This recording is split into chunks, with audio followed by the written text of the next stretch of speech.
Première chose que tu vois en arrivant sur le sol. Je vois un homme avec une touche blanche et une espèce de, je sais pas comment on dit, un foulard sur la tête avec un diadème sur le front avec qui représente on dirait un cobra ou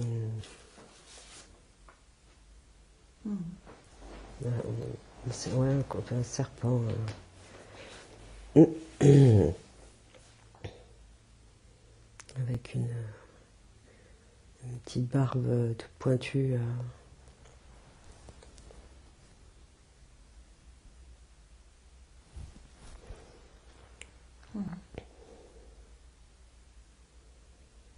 Je dirais qu'on est en Égypte, au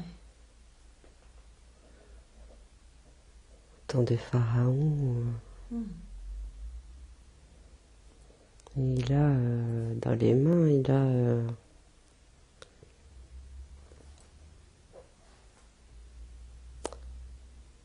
un écritoire avec des feuilles de papier, pas de papyrus en l'occurrence, et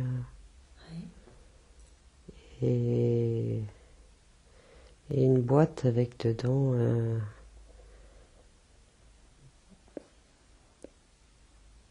une plume et un encrier.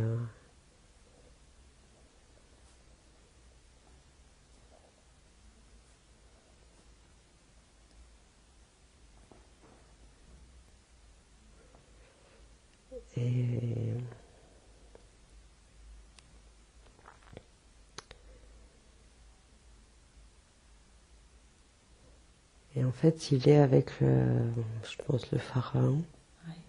Et en fait, il retranscrit, il retranscrit ce que lui dicte le pharaon. Alors, je sais pas si c'est un message ou. Est-ce que tu peux le lire? Bah non, parce que c'est en hiéroglyphe. Mais il semblerait que ce soit un message à apporter à. Alors là, je pense que c'est César, parce que je vois un homme avec un nez crochu et une toge, mais enfin, ça fait comme une robe, quoi. Et avec un diadème autour de la tête, qui lui enserre la tête, donc avec comme un rameau d'olivier, donc je pense que c'est en or, donc je pense que c'est César. Et il semblerait que ce message qui est en train d'écrire je sais pas comment on dit, un sbire ou un script, soit pour César, mais j'ai le sentiment que c'est plus quelque chose de comme une menace, plutôt que quelque chose de cordial, on va dire. Donc est-ce qu'on serait pas au moment où César veut envahir l'Égypte, voilà, ce serait peut-être cette période-là.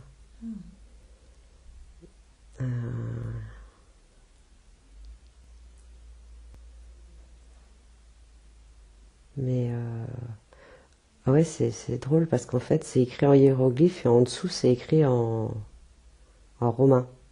Parce que pour le coup, César il comprend pas les hiéroglyphes. Donc voilà, ça fait comme deux cartouches. Une cartouche en égyptien et une cartouche en. Donc en fait, ce script-là, il codait les deux langues, quoi.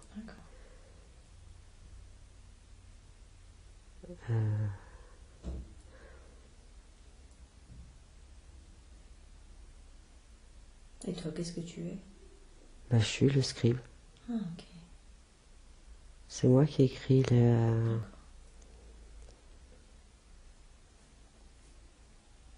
En fait, les scripts, ils sont vraiment dans l'entourage proche du pharaon, parce qu'ils ont cette érudition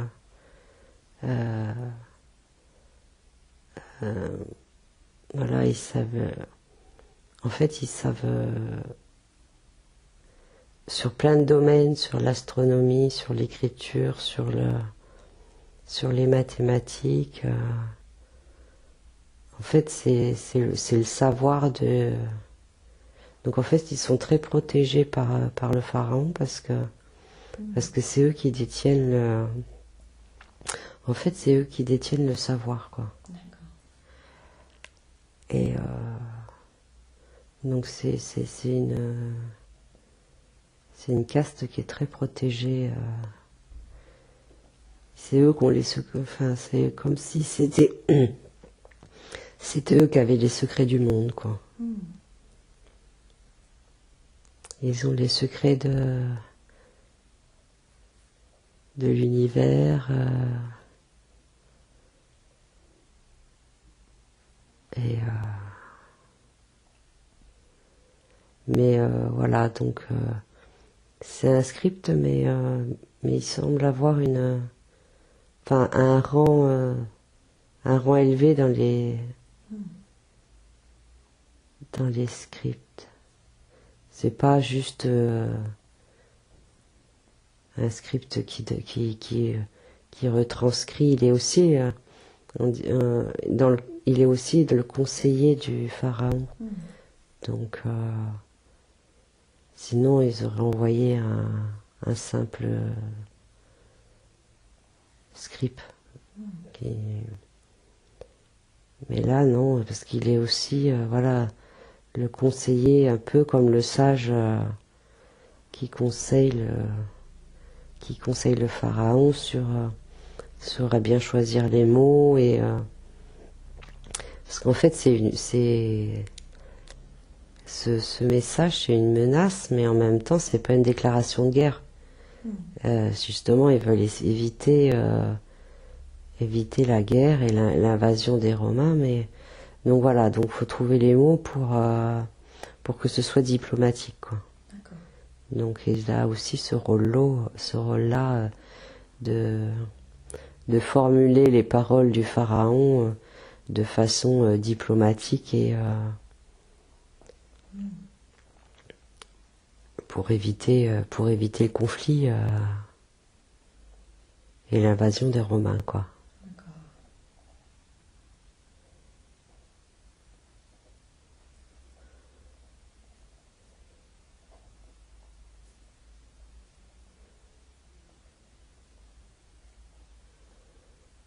Donc voilà. D'accord. Ouais, c'est vraiment un conseiller.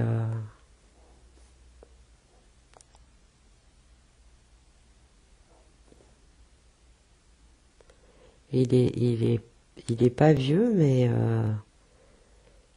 mais on sent que le pharaon lui porte, lui témoigne beaucoup de respect et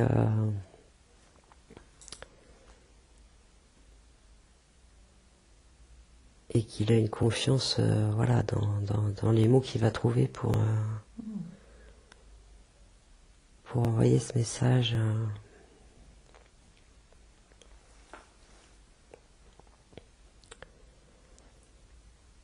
Donc c'est des gens qui sont en fait, qui ont quand même beaucoup de pouvoir sur le pouvoir lui-même, en l'occurrence le pharaon, quoi. Parce qu'il le conseille, mais ils sont aussi en capacité de presque décider à sa place, quoi. Ouais. Donc il y a peut-être peut-être un peu de manipulation, même s'ils sont dévoués corps et âme à leur pharaon, mais Je sais pas, je sens quelque chose qui est pas toujours...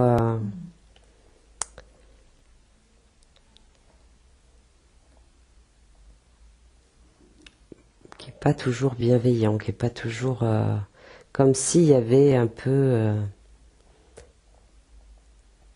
des...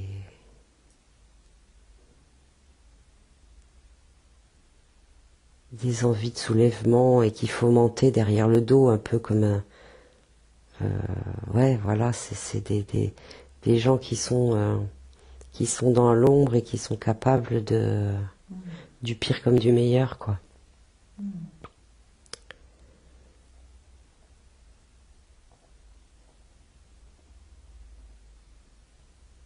Après,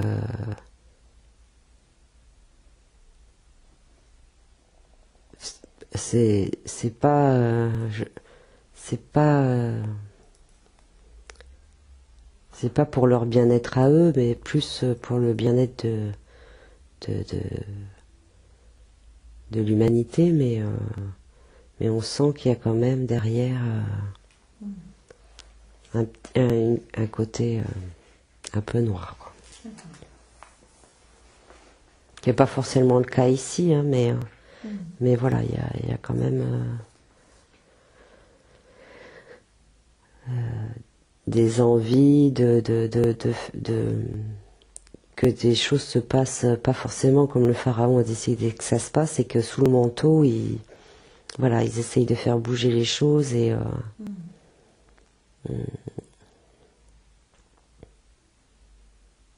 voilà. Parce qu'ils ont également ce pouvoir-là, quoi. Donc voilà, la ligne est... on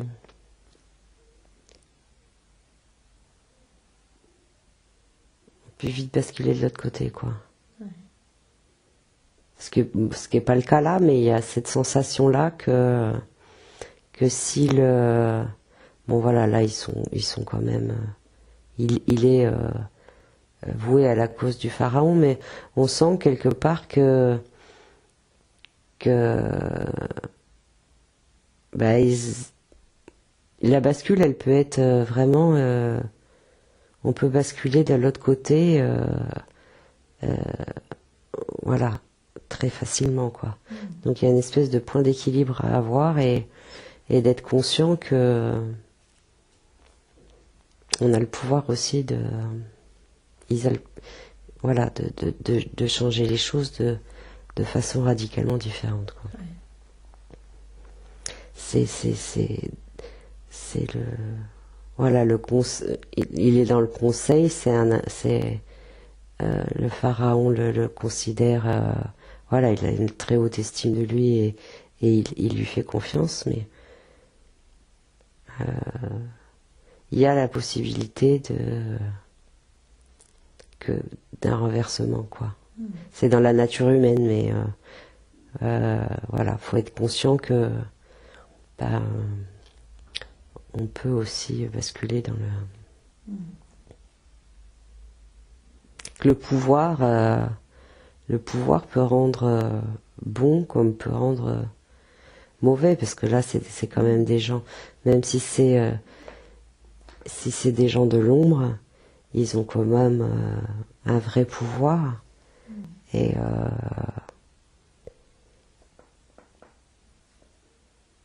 il faut être vigilant, quoi. Enfin, voilà.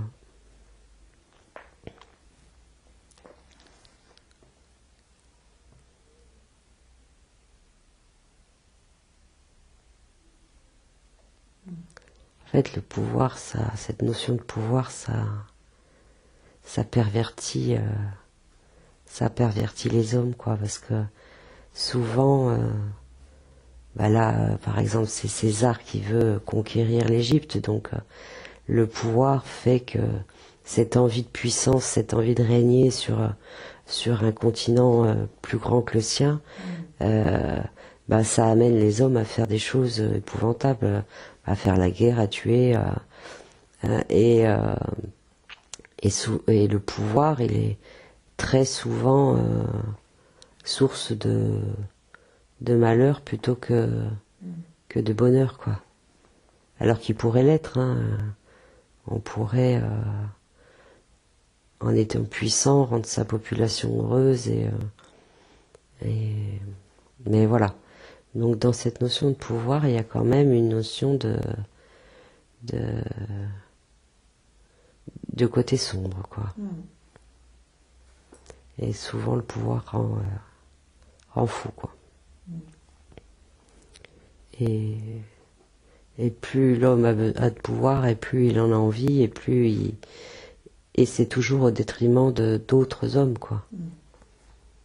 Donc c'est pas le pouvoir, c'est pas le cœur qui parle, c'est la tête, c'est l'ego. Donc cette notion de pouvoir, elle est pour l'homme, elle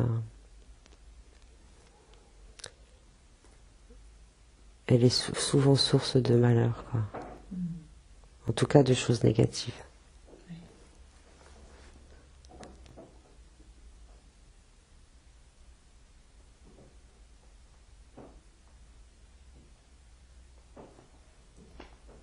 Donc en fait, faut pas avoir soif de pouvoir, quoi. Que c'est toujours au détriment de l'autre pour se nourrir soi, mais on nourrit pas son cœur, on nourrit en bien matériel, en terre. Là, en l'occurrence, en soumettant à notre peuple, quoi. Donc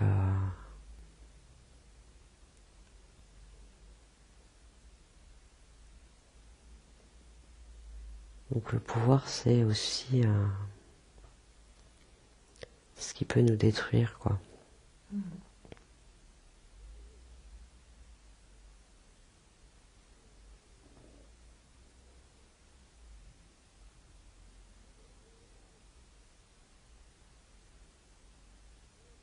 Et c'est souvent ce qui nous détruit, d'ailleurs, parce que plus on a de pouvoir, plus on n'est plus soi, plus on s'éloigne de sa véritable essence, et on devient... En fait, on se perd, quoi. On se perd et... Quelle est la différence entre la puissance et le pouvoir? Mais le pouvoir, c'est toujours au détriment de l'autre, c'est toujours prendre à l'autre pour soi. Alors que quelqu'un de puissant, c'est quelqu'un qui... la puissance, c'est à l'intérieur de soi. Après, forcément, ça peut être une puissance, par exemple une puissance financière, mais c'est la sienne. C'est ce qu'on a... alors souvent, c'est associé puissance et pouvoir, mais c'est plutôt... le pouvoir, c'est vraiment... souvent, c'est mettre la main mise sur quelque chose ou sur quelqu'un. Alors que la puissance, elle permet aussi de faire des choses bien. Elle permet l'action, elle permet d'être en mouvement. Et la puissance, elle permet, par exemple, de faire aussi des choses bien. Donc on n'est pas sur les mêmes, choses.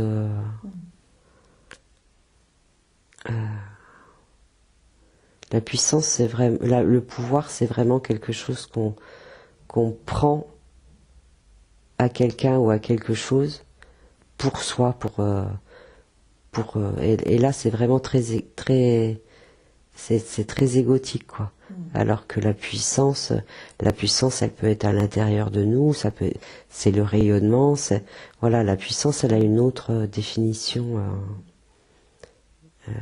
qui est pas dans le pouvoir, qui est plus. La puissance, elle est immatérielle. Le pouvoir, il est matériel.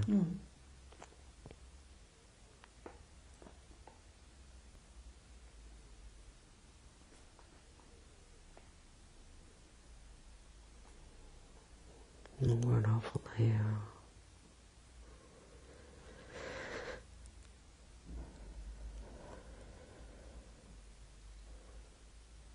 En fait, on est toujours à la course au pouvoir, quoi. À toujours prendre au plus on prend, au plus on en a, et au plus on se sent puissant, mais en même temps, on l'est pas, puisqu'à l'intérieur de nous, on est vide, quoi. On est, mais C'est une illusion d'être puissant. voilà, c'est ça. C'est une illusion. Le pouvoir est enfin, il existe, hein, mais c'est pas, c'est une illusion de penser que le pouvoir nous donne de la puissance. C'est pas du tout la même chose.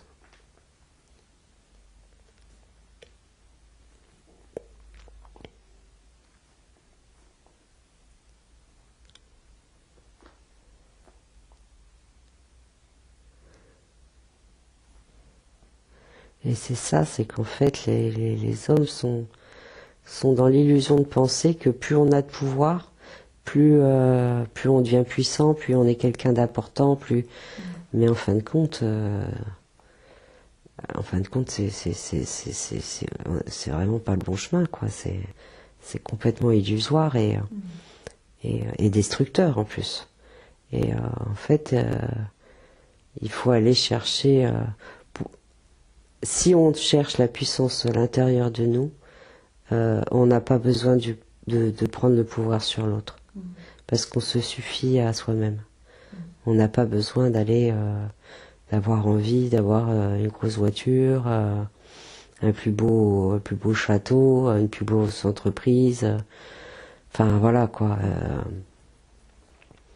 Donc si on en fait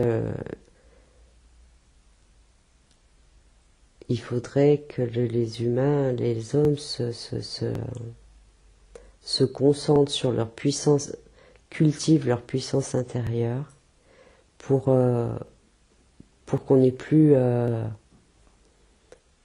besoin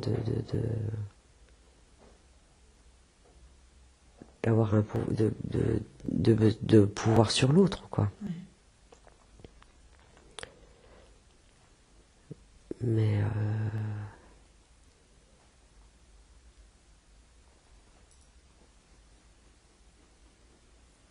c'est quelque chose de difficile parce que c'est quelque chose qui est très ancré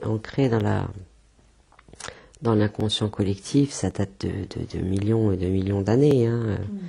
Les guerres entre clans, ça date de la préhistoire. Alors ça vient au départ de se protéger, de protéger sa tribu, mais ça veut dire qu'il y a toujours quelqu'un qui a voulu. Mais en fait, le pouvoir, ça vient, c'est aussi un instinct de survie. C'est qu'au départ, ben voilà, c'est parce que les hommes devaient survivre et que s'ils n'avaient pas, ils prenaient à l'autre, quoi. Donc en fait, c'est vraiment quelque chose de très très grégaire, quoi. Voilà, c'est. Et après, ce pouvoir s'est transformé avec l'avancée des technologies, avec tout ça, mais il y a toujours eu des hommes pour. Mais c'est plus une peur, la peur de manquer, cet instinct de survie qui fait que les hommes veulent prendre aux autres, quoi. Au départ, c'est pas quelque chose de. Ben, c'est quelque chose d'humain, dans le sens où c'est quelque chose c'est la survie ou la mort, quoi. Mais on a gardé ça et au fil du temps, ça s'est transformé et jusqu'à ce que ça en devienne schizophrénique, quoi. Parce que toutes les guerres, c'est de faire de prendre le pouvoir sur l'autre, quoi. Pour son propre orgueil, quoi. Là, on n'est plus dans la survie, là. Comment peut-on faire pour que les humains se concentrent maintenant sur leur puissance intérieure? Il faudrait il faudrait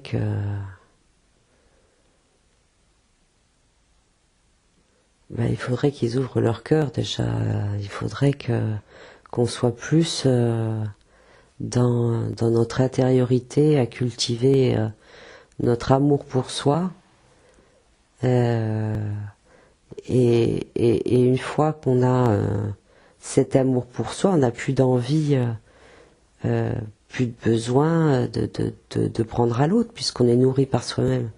En fait, la désespérance de l'humain, c'est ça. C'est qu'il se raccroche, c'est que on est ou dans la dépendance affective ou dans la dépendance, on est toujours dans la dépendance à l'autre. Et la dépendance à l'autre donne le pouvoir à l'autre, forcément. Donc quand on sera, quand les humains seront,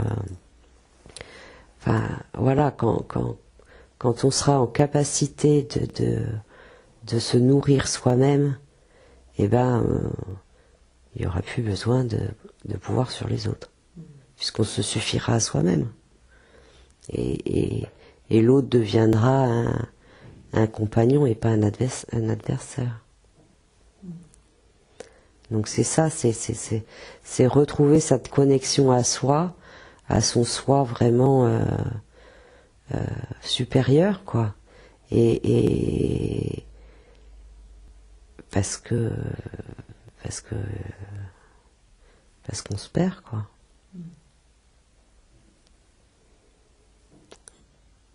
Comment peut-on faire ça? C'est tout ce qui se passe en ce moment dans le monde, hein. C'est les prises de conscience, mais à des échelles. Enfin, ça peut être sur l'écologie, ça peut être sur l'alimentation. Toutes ces petites choses font qu'on revient quand même à soi. On revient le fait déjà de faire attention à la planète, de manger sainement, de boycotter les produits industriels. Toutes ces choses-là, ça veut dire qu'on n'a plus envie de nourrir son intérieur de choses qui sont néfastes et qu'on nous impose. Donc aujourd'hui, on en vient à vivre, à essayer. Alors ça va demander du temps, mais déjà la conscience se réveille et on a de plus en plus de gens qui font attention à ce qu'ils mettent dans leur corps, donc à nourrir leur corps de choses qui sont bonnes pour eux et non plus nocives. Et il y a de plus en plus de gens qui cultivent eux-mêmes, et il y a de plus en plus de gens, donc voilà, qui sont en recherche de produits naturels. Donc voilà, donc c'est des petites choses comme ça. Voilà, c'est aussi en fait, ça, c'est se nourrir soi-même, c'est dans nos petites actions du quotidien. Hein. C'est pas d'aller chercher des trucs extraordinaires. Hein. C'est juste changer pas à pas des petites choses dans notre vie quotidienne qui nous nourrissent à l'intérieur. Et pas qu'on vienne nous donner la béquille avec des choses qu'on veut pas, quoi. Qui sont nocives pour nous, qui nous font crever à petit feu, quoi. Parce qu'on fabrique des nouvelles maladies, on fabrique tout ça, donc là il y a quand même un réveil collectif qui fait que voilà, les gens veulent se nourrir à l'intérieur, veulent des choses bonnes,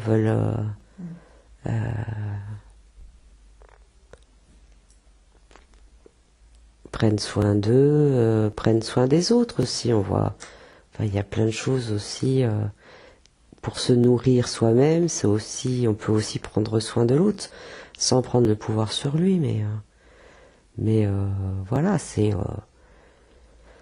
d'accompagner des gens, c'est de faire du bénévolat pour des gens en détresse. Enfin, c'est plein de petites actions mis bout à bout comme ça qui font qu'on se nourrit à l'intérieur et qu'au fur et à mesure on n'aura plus besoin de personne pour se nourrir, quoi. Ouais. Donc une fois qu'on est libre de ça, on n'a pas besoin. C'est nous qui avons le pouvoir. Si on peut parler de pouvoir, là pour le coup, nous reprenons le pouvoir. Mais le pouvoir sur nous et sur nos et sur ce qu'on a envie pour nous, pour notre bien-être à nous. Et que ce soit dans la vie perso, dans l'alimentation, dans le professionnel. Voilà, après, aujourd'hui, on voit plein de gens qui changent de vie parce qu'à un moment donné, ils se rendent bien compte qu'ils sont... que là, ils sont en mode zombie, quoi. Et ben, prendre cette décision de changer de vie, c'est se nourrir soi-même, quoi. Et pour le coup, c'est reprendre son pouvoir et augmenter sa puissance intérieure, quoi. Donc voilà, c'est comme ça qu'on arrivera à reprendre le pouvoir, quoi. Pour nous, puisque là, on est en mode zombie, quoi. Mais ça change.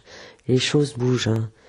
Et à un moment donné, cette illusion du pouvoir, elle s'effondrera comme un château de cartes. Parce qu'il y aura tellement de gens qui seront puissants à l'intérieur et qui rejetteront ce pouvoir qui n'a pas lieu d'être, que le château de cartes il s'effondrera, hein. De lui-même, hein. Mais voilà, ça va demander beaucoup de temps, hein. Il y aura plein d'actions pour aller contre ça, puisque le rôle des puissants de ce monde, c'est justement de nous garder en mode zombie, hein. C'est pas que nous nourrissions de l'intérieur, hein. Bien au contraire, hein. Donc tout est fait pour qu'on reste dans ce mode zombie, hein. Ça et ils nous feront pas de cadeaux, hein. Et ça en devient presque de la résistance, quoi. De plus accepter ça, mais le chemin est enclenché, donc on pourra pas revenir en arrière. Donc il y aura de la résistance, mais au final on arrivera à combattre ça, quoi. Et c'est eux qui perdront, c'est parce que cette puissance intérieure, elle sera, même si on essaye de la battre, elle sera 10 000 fois plus puissante, quoi. Et à un moment donné, le pouvoir, il aura plus mainmise sur ça, quoi. Oui. Donc s'il y a plus de mainmise, il y a plus de pouvoir, hein. C'est la permission qu'on en fait qui fait qu'il existe. Si on donne pas la permission d'autoriser à quelqu'un d'avoir le pouvoir sur nous, de nous dicter ce qu'il faut qu'on fasse, de nous dicter ce qu'il faut qu'on mange, à quelle heure il faut qu'on se couche, avec qui il faut travailler, ce pouvoir-là, si on lui donne plus et s'il a plus cette mainmise, il s'éteint de lui-même, hein. C'est nous qui le nourrissons, hein. C'est nous qui le nourrissons, hein. Donc, mais voilà, il a une main, voilà, il est fort, donc parce qu'on l'a laissé de plus en plus nous abêtir. Donc aujourd'hui, on rame pour retrouver notre puissance, quoi. Et ça va demander du temps. Mais tout sera fait pour surtout pas qu'on y arrive.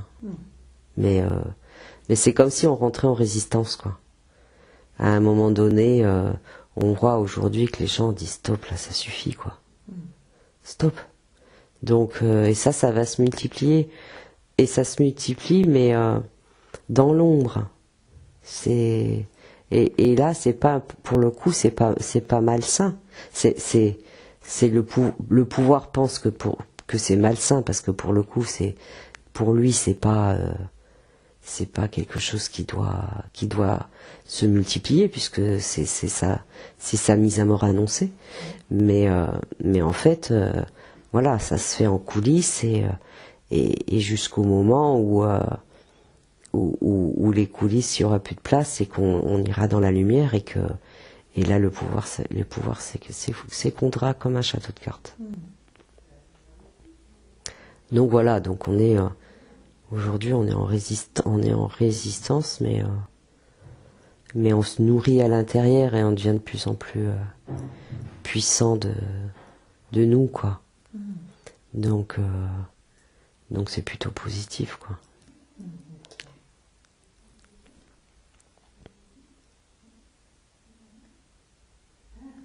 Y a-t-il autre chose à savoir sur ça aujourd'hui? Non, c'était un message. Perdez pas espoir, ça va. Il faut rester, voilà, faut rester vigilant, faut rester.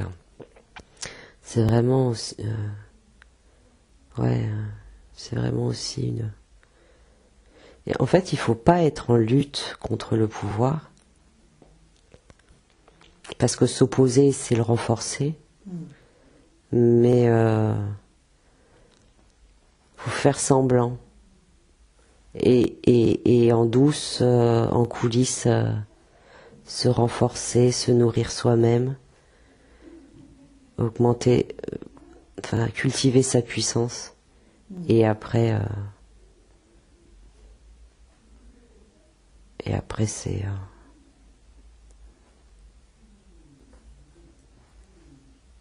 après ce sera voilà vraiment la puissance révélée, quoi. Ouais.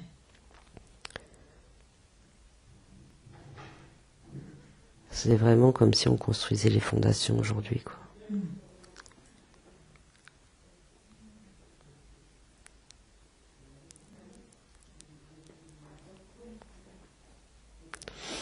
Voilà. Merci. Voilà, tu vois si la bulle est là, s'il y a d'autres images à venir aujourd'hui, ou bien si c'est ok.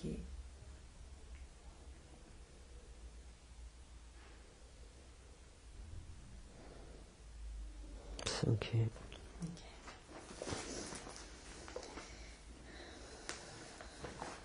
Puis-je parler maintenant à la conscience éternelle et infinie de Christine, à cette conscience à laquelle tu es relié, qui connaît tout de toi et qui peut tout transformer? Ok. Je respecte le pouvoir de la conscience éternelle et infinie et je sais qu'elle prend soin de Christine maintenant. Je sais également que la conscience éternelle et infinie a toutes les informations sur ce qui s'est passé dans cette vie et dans les autres vies de Christine, les différentes vies de Christine. Je respecte le pouvoir de la conscience éternelle et infinie et je demande la permission de pouvoir lui parler et de poser des questions. Ai-je la permission de lui parler et de poser des questions? Oui. Okay. Tout d'abord, j'aimerais savoir pourquoi avez-vous choisi de parler de cette puissance et de ce pouvoir à Christine plutôt que d'autres choses aujourd'hui? Qu'est-ce que Christine doit comprendre? C'était pas un message spécialement pour Christine, c'était plus un message pour l'humanité. Mais en fait, c'était aussi pour expliquer cette différence entre la puissance et le pouvoir. Et qu'en fait, de pas confondre. Et en fait, Christine, aujourd'hui, c'est sa puissance qu'elle doit cultiver. Oui. C'est pas une question de pouvoir sur l'autre, puisqu'elle n'est pas du tout là-dedans, mais voilà, de lui faire comprendre que ce qu'elle fait, qu'elle travaille, c'est cette richesse intérieure, cette puissance intérieure qui va lui permettre de se dégager du pouvoir des autres, qu'ont les autres sur elle, du pouvoir de décision, et qu'elle va reprendre les commandes de sa vie et qu'en fin de compte, son pouvoir il est à l'intérieur d'elle, quoi. Et que donc voilà, donc c'est de comprendre que voilà, elle cultive cette puissance à l'intérieur qu'elle est en train de faire monter, qu'elle est en train de faire d'augmenter pour pouvoir se détacher du pouvoir des autres sur elle, sur le fait d'être dépendant de quelqu'un pour du travail ou donc voilà, c'est juste de comprendre ça et à travers ce message de l'envoyer au plus grand nombre, quoi. Voilà. Ok. Est-ce qu'elle doit entendre autre chose par rapport à ça? Non. Ok. Merci. Christine voulait savoir si cette expérience de formation qu'elle a eue, est-ce que c'est le début d'une longue série? Quelle est l'évolution de cette expérience pour elle? Ben là, elle a expérimenté pour le coup sa puissance. Hein. Elle n'avait pas de pouvoir sur ces jeunes, mais en tout cas, elle a expérimenté le fait d'être bien ancrée, de pas leur donner le pouvoir pour le coup, sinon elle se serait fait bouffer. Donc du coup, elle a vraiment expérimenté cette puissance, le fait d'être bien ancrée et bien connectée et d'être à la bonne place au bon moment. Donc ça, c'est vraiment une expérience de puissance au sens vraiment physique du terme, quoi. Ouais. Vraiment, voilà. Donc, d'ailleurs, elle l'a exprimé, hein, qu'il fallait qu'elle soit ancrée pour pouvoir affronter ces jeunes. Ouais. Et c'est ce qu'elle était, parce que sinon, elle aurait vacillé, quoi. Ça aurait pas pu se passer comme ça s'est passé. Donc voilà, le fait d'être bien ancré et de se sentir à sa place et d'être légitime. Donc voilà, donc c'était pour qu'elle expérimente et qu'elle arrête de douter sur le fait qu'elle n'a pas les compétences, qu'elle n'a pas la légitimité, qu'elle n'a pas... Là, on lui a même pas demandé de preuves matérielles de ses compétences et de son expérience. Hein. Donc ça veut dire que c'est possible. Hein. Ouais. Donc en plus avec un public qui est quand même pas des plus faciles, quoi. Ouais. Donc voilà, donc d'arrêter de focaliser sur voilà, j'ai pas le CV qu'il faut, j'ai pas l'expérience qu'il faut. Bah non. Là, le contraire a été démontré, quoi. Donc ouais. Donc voilà, après, c'était lui permettre aussi d'enclencher le mouvement, parce que elle le dit, elle a l'impression de régresser plutôt que d'avancer, de devenir un peu schizo, à changer d'avis toutes les 5 minutes, à être un peu la girouette et à décider à chaque fois qu'il y a quelque chose ou quelqu'un où elle se sentirait influencée. Donc du coup, elle donne le pouvoir à l'autre de décider pour elle, quoi. Et à un moment donné, il faut, voilà, elle est ancrée sur cette voie-là, et il faut qu'elle arrête, il faut qu'elle se bouche les oreilles. Et souvent, elle a mal à l'oreille, mais c'est pas parce qu'elle écoute pas, c'est surtout parce qu'elle écoute trop. Et qu'en fin de compte, c'est le dernier qui parle qui a raison. Donc tout, voilà. Et si c'est la peur qui parle en dernier, et c'est la peur qui va gagner. Donc du coup, voilà. Et à un moment donné, ben voilà, là, elle s'est ancrée, elle a expérimenté cet ancrage-là et cette puissance à l'intérieur d'elle sur cette expérience. Et là, vraiment, il faut que ce soit c'est son point d'ancrage. C'est-à-dire que voilà, il y a un doute, il y a quelque chose qui vient perturber, un élément extérieur. Il faut qu'elle se souvienne de cette expérience-là et de la sensation physique qu'elle avait dans son corps à ce moment-là, quoi. Et voilà, parce qu'en fait, le fait de pas avoir l'expérience, c'est toujours être dans le doute, de pas savoir si on est capable de l'être ou pas. Et du coup, là, ça c'est vraiment un ancrage physique. Et pour le coup, ça fait taire son mental, quoi. Parce que si elle se souvient de cette expérience et très physiquement de la sensation qu'elle a ressentie, plus rien peut l'arrêter, quoi. Donc voilà, c'est vraiment de toujours revenir à ça, parce que ça sera son point d'ancrage pour continuer à avancer. Et pour le coup, le fait d'être ancré dans cette situation-là, il y aura plus le doute, il y aura plus le flou, il y aura plus le... Si elle choisit ce chemin, elle avancera sur ce chemin. Et si elle se rappelle de ce point d'ancrage, elle sera moins ébranlée, elle sera... Et du coup, il y aura plus moins de peur et moins d'influence extérieure. Et voilà, et ce sera pas le dernier qui parle qu'à raison, parce qu'en se rappelant cet ancrage-là, il y aura plus de doute, il y aura plus de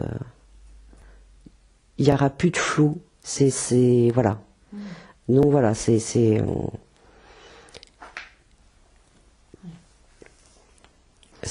vraiment ce qu'elle doit faire pour continuer à avancer pas après pas et être le moins possible polluée par le reste et que ces peurs que sont mentales ou que les gens à l'extérieur prennent du pouvoir sur elle, quoi, et décident pour elle.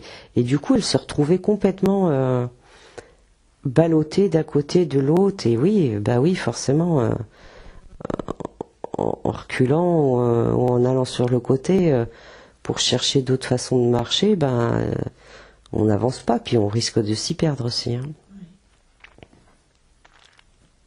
Et Christine a peur de la déception. Oui, mais en même temps, pas savoir, c'est l'illusion de se protéger de la déception, parce que pour le coup, une déception, un non, il permet, il met fin à quelque chose et il permet d'avancer.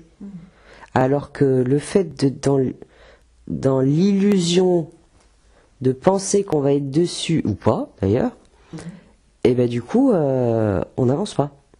Donc elle avance pas, parce que comme elle a peur du non, elle reste dans cette espèce de no man's land alors qu'un non, un non c'est la fin, donc ça veut dire une autre action.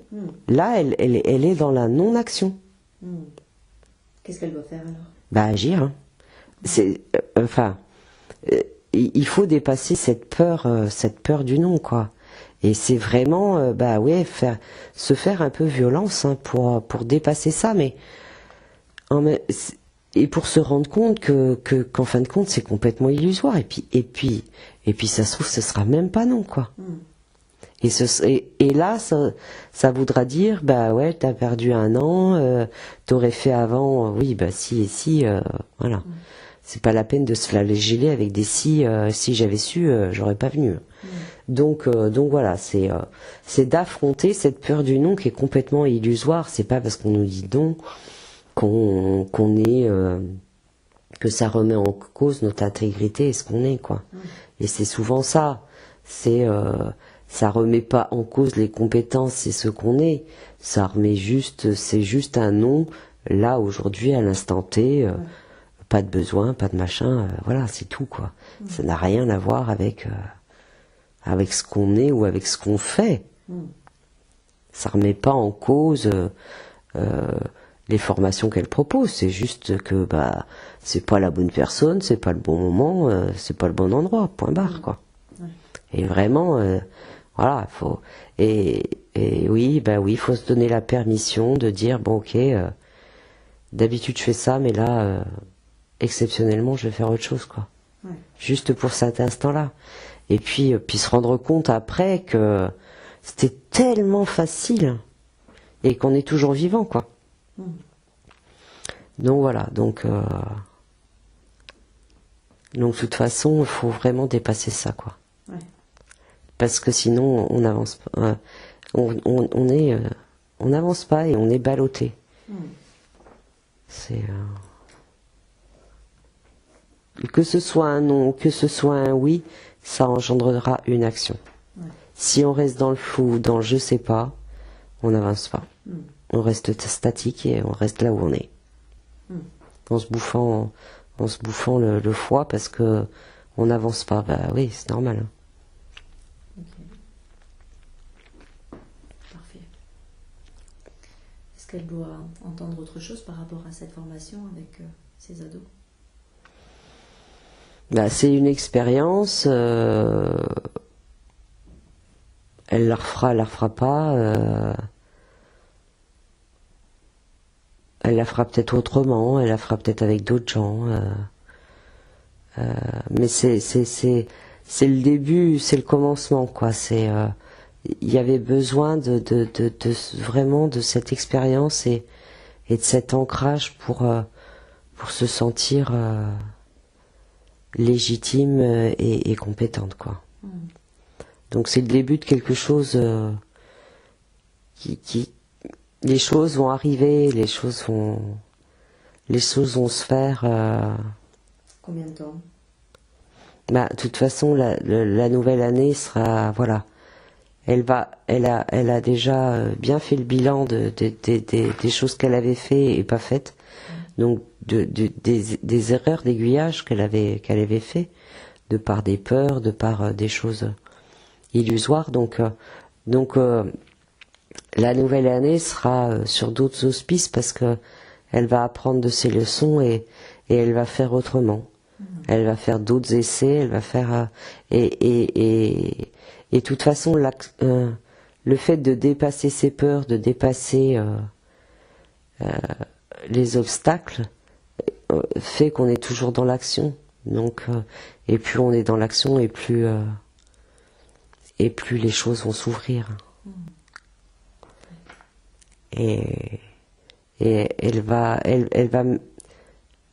s'ouvrir à son réseau, elle va avoir une attitude différente par rapport à sa relation réseau, peut-être plus impliquée, moins et à demander, à oser demander de l'aide alors que jusqu'à maintenant par ego, hein, c'est son ego qui parlait. Hein.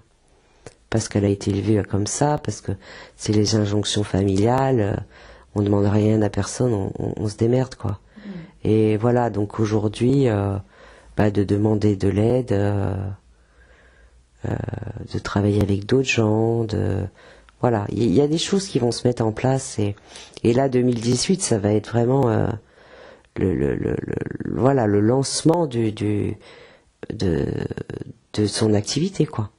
Mais elle avait besoin de comprendre tout ça.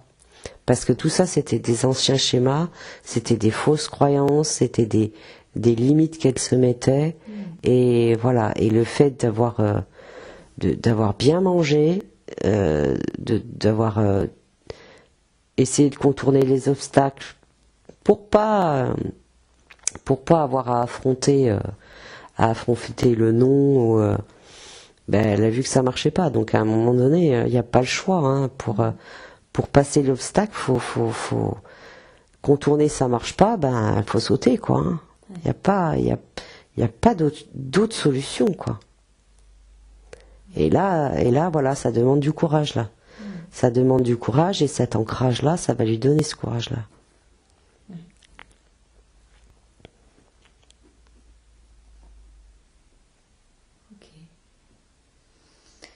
Elle voulait savoir comment peut-elle relancer autrement pour avoir des contrats. C'est cette attitude différente qu'elle va avoir qui va faire que les choses vont changer. C'est qu'elle a attendu en fait, elle a attendu des autres.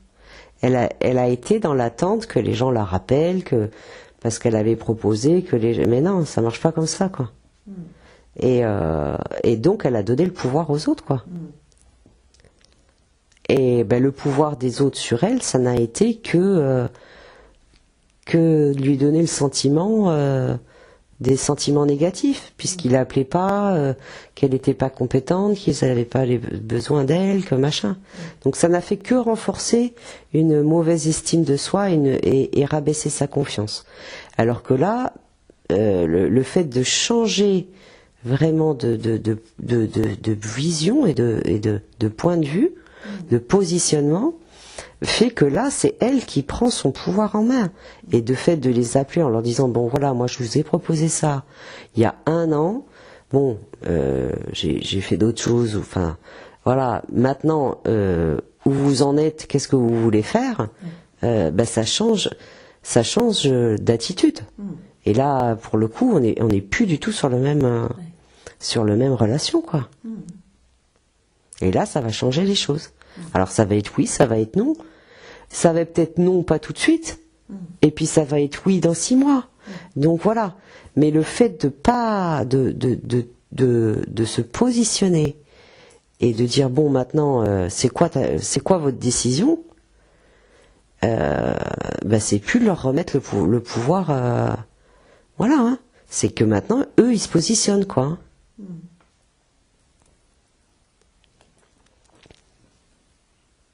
Et elle sera pour le coup plus ballottée d'un point à l'autre quoi. Donc voilà, donc de toute façon toute cette année aussi difficile qu'elle ait pu être, c'est peut-être l'année la plus riche en connaissance de soi et en expérience de ce que sont ses croyances et ses limites. Donc pour le coup, je veux dire, c'est tout bénef quoi. Ouais. Mais de toute façon, elle ne pouvait pas la vivre autrement que dans la difficulté. Donc c'est en étant la tête dans le mur que. Donc voilà. Donc maintenant, l'expérience est passée et pour le coup, là, ça ouvre le champ à tous les possibles quoi. Et l'année 2018 ne sera pas du tout dans cette même veine, bien au contraire. Ok, super. Christine voulait savoir pour Proximed, qu'est-ce qu'elle doit faire avec ça?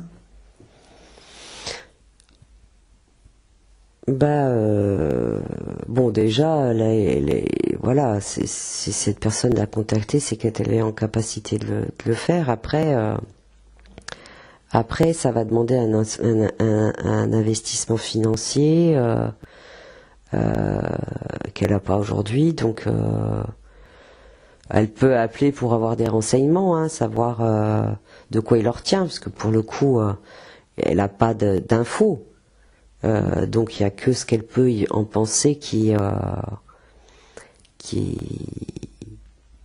y a que son imagination quoi donc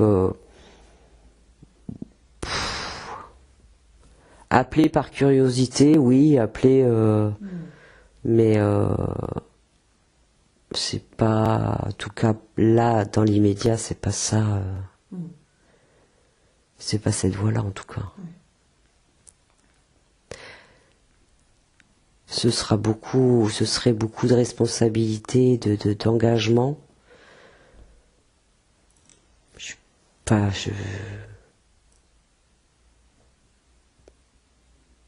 tout de suite, c'est pas le moment. Vraiment pas. Okay. Merci. Par rapport au fait qu'elle fasse un mi-temps salarié, mi-temps indépendant, est-ce que c'est une bonne chose? Ça va, voilà, c'est les opportunités qu'elle va avoir en ouvrant son champ relationnel, ce sera peut-être même pas à mi-temps, mais ce sera peut-être à 20%, mais voilà, ce qui lui permettra ou à mi-temps, voilà, ça peut être tout. Tout est envisageable, quoi. Tout. Après, elle garde. Voilà, c'est de garder une certaine liberté, une certaine indépendance pour pouvoir vraiment faire ce qu'elle a envie de faire, quoi. Mais ça peut être une solution. Ça peut être une solution temporaire. Mais qui est pas. Je veux dire, c'est pas. Ça pourrait la rassurer. En tout cas, oui, la sécuriser.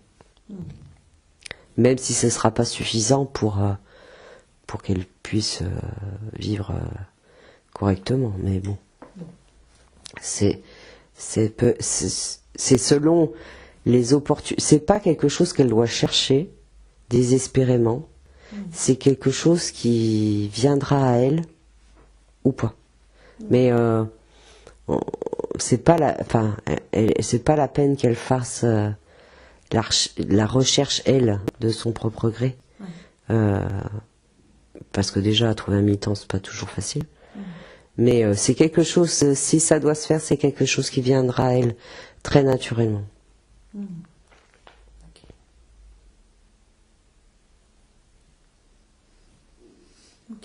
Autre chose par rapport au travail? Non, là, elle est sur le... Voilà, ça va, les choses vont s'ouvrir. Il y a eu beaucoup de déclics, beaucoup de compréhension, alors, de conscientisation. Maintenant, voilà, faut dépasser le stade oui, on a de compréhension par l'action.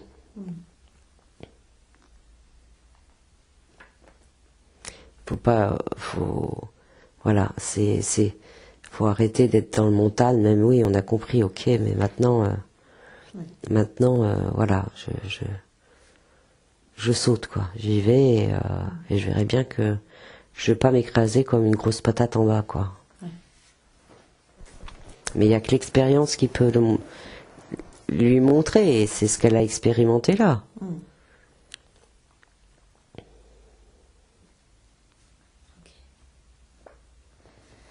Christine voulait savoir par rapport à sa sciatique cervicale, pourquoi elle a eu ça?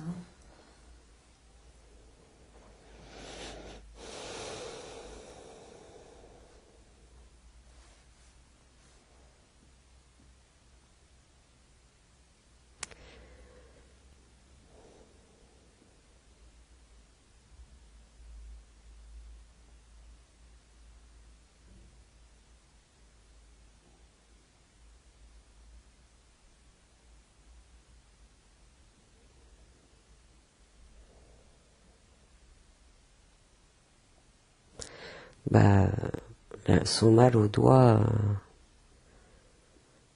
c'est une façon de lui faire comprendre qu'il faut arrêter de préparer quoi. Il faut arrêter d'être sur l'ordi, d'aller chercher, de machiner, de faire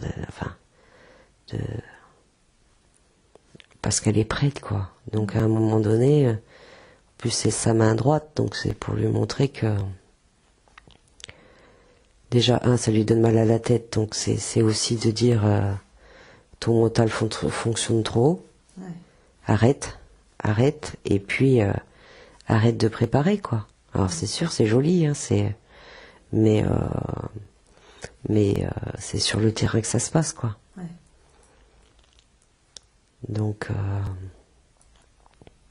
d'arrêter d'utiliser ses bras et ses mains et d'utiliser sa voix pour voilà. C'est Est-ce que vous pouvez faire quelque chose pour elle aujourd'hui? En fait, c'est coincé au niveau des cervicales. Hein. Donc, c'est vraiment...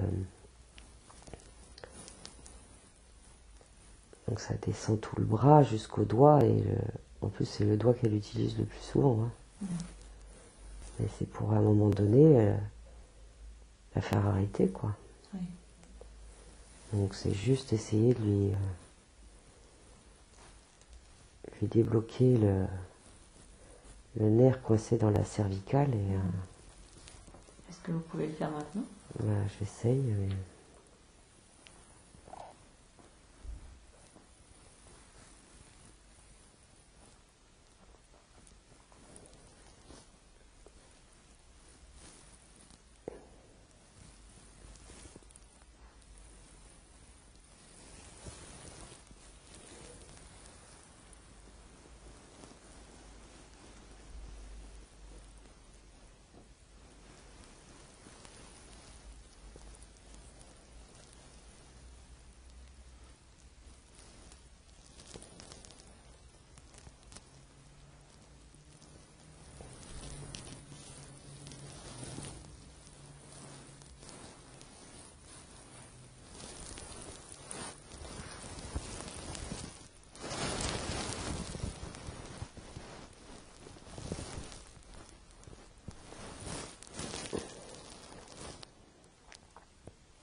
Ça devrait déjà aller mieux. Comment vous avez fait ça? Bah, en fait, je prends juste sa tête et par les mouvements de la tête, essaie de décoincer. Non, là, ça va. Là. De décoincer son nerf comme fait un kiné ou un ostéopathe. Donc, c'est juste. En fait, c'est juste une manipulation de, de la cervicale. Ça a l'air mal là. De la cervicale pour essayer de la décoincer. Si c'est pas assez, il faudra qu'elle aille chez un ostéopathe, mais ça devrait déjà aller mieux là. Et effectivement, pour le doigt, le mettre en repos quelques jours pour que ça passe, la douleur passe, quoi. Ouais. Est-ce qu'il est possible de faire quelque chose pour son doigt aujourd'hui? Bah, c'était le nerf comprimé qui fait que... Donc juste, voilà, être... immobiliser ses doigts comme elle l'avait fait, 2-3 jours, ça suffira, voilà, pour que l'inflammation du nerf se calme, et puis après ça va se calmer, quoi. D'accord. Y a-t-il quelque chose à faire d'autre sur son corps? Non, je mets du chaud sur son foie parce qu'elle est...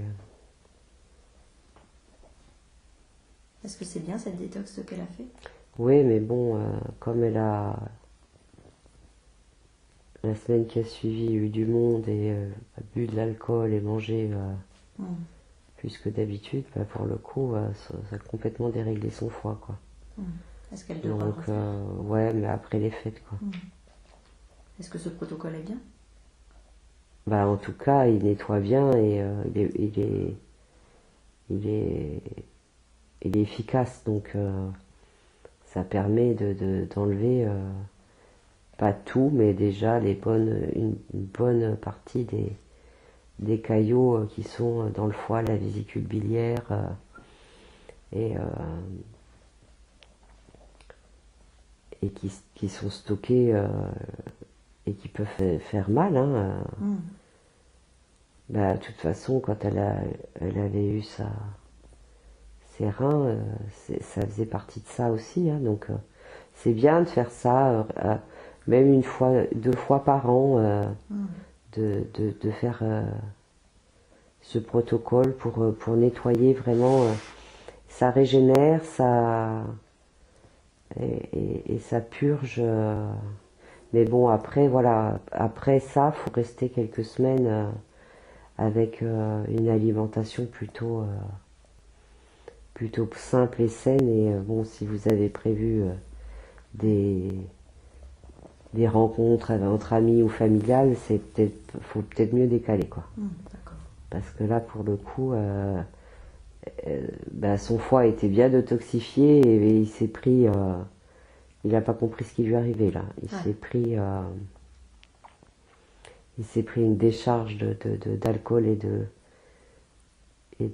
de trop manger qu'il a du mal à évacuer, quoi. Donc du coup, j'essaye de le... Alors elle va peut-être aller faire pipi beaucoup aujourd'hui, mais voilà, d'apaiser ce foie un peu trop engorgé. Là, voilà, c'est comme s'il avait pris une haute dose en peu de temps, et après la détox, pour le coup, c'était un peu violent, quoi. Et là, qu'est-ce que vous êtes en train de faire? Ben là, en fait, sa main est sur son foie, et en fait, j'envoie de la chaleur pour décongestionner le foie et le dilater pour qu'il puisse mieux fonctionner.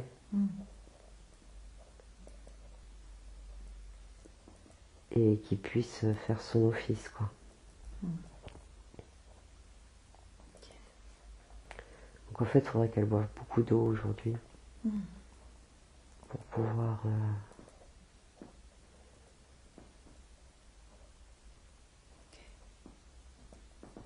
détoxifier, enfin voilà, éliminer ce surplus qui lui reste sur le foie pour le coup. D'accord. Ok.